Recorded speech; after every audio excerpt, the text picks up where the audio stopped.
السلام علیکم ورحمۃ اللہ وبرکاتہ۔ امید ہے آپ سب لوگ خیریت سے ہوں گے اور آپ لوگ کی دعا سے الحمدللہ میں بھی بالکل ٹھیک ہوں۔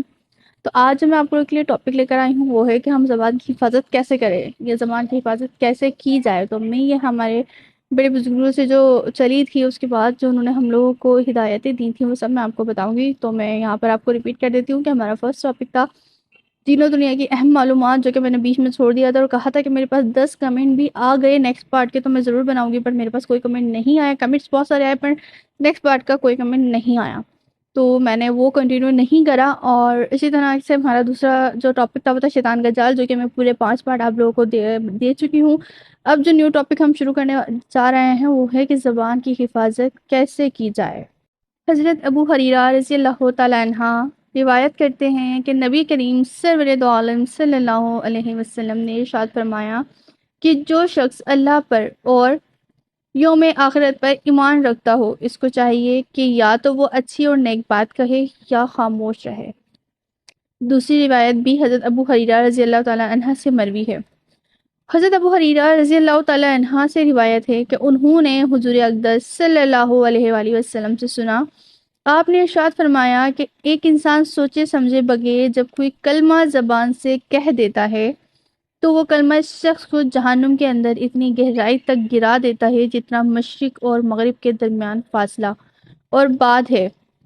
ایک تیسری حدیث بھی اس معنی میں حضرت ابو ہریرہ رضی اللہ تعالیٰ عنہ سے مروی ہے۔ جب حضرت ابو ہریرہ رضی اللہ تعالیٰ عنہ سے روایت کرتے ہیں کہ نبی کریم صلی اللہ علیہ وآلہ وسلم نے ارشاد فرمایا کہ بعض اوقات ایک انسان اللہ تعالیٰ کی رضامندی کا کوئی کلمہ کہتا ہے، یعنی کہ ایسا کلمہ زبان سے ادا کرتا ہے جو اللہ تعالیٰ کو خوش کرنے والا ہے، اللہ تعالیٰ کی رضا کے مطابق ہے، لیکن جس وقت کلمہ زبان سے ادا کرتا ہے اس وقت اس کو اس کلمے کی اہمیت کا اندازہ نہیں ہوتا اور لاپرواہی سے وہ کلمہ زبان سے نکال دیتا ہے، مگر اللہ تعالیٰ اس کلمے کی بدولت جنت میں اس کے درجات بلند فرما دیتا ہے۔ اور اس کے برعکس بعض اوقات ایک انسان زبان سے ایسا کلمہ نکالتا ہے جو اللہ تعالیٰ کو ناراض کرنے والا ہوتا ہے اور وہ شخص لاپرواہی میں اس کلمے کو نکال دیتا ہے، لیکن وہ کلمہ اس کو جہنم میں لے جا کر گرا دیتا ہے۔ زبان کی دیکھ بھال کریں۔ زبان کی دیکھ بھال کیسے کریں؟ ان تینوں حدیث میں اس بات کی طرف توجہ دلائی گئی ہے کہ آدمی زبان کے گناہوں سے بچنے کا اہتمام کرے اور اس زبان کو اللہ تعالیٰ کی مرضیات میں خرچ کرے اور اس کی ناراضگی کے کاموں سے اس کو بچائے۔ جیسا کہ میں پہلے بھی عرض کر چکی ہوں کہ ہم لوگوں کے لیے چیز یہ ہے کہ گناہوں سے بچیں، گناہ سرزد زبان کے گناہوں کا بیان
اچھی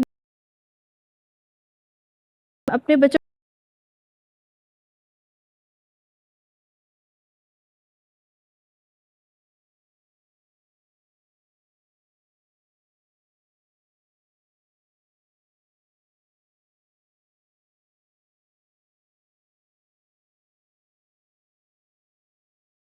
اس طرح آپ کے ذریعے وہ اچھی باتیں دوسروں تک پہنچے، کچھ ثواب میں کما رہی ہوں، کچھ آپ کمائیں. تو جب تک کے لیے اللہ حافظ.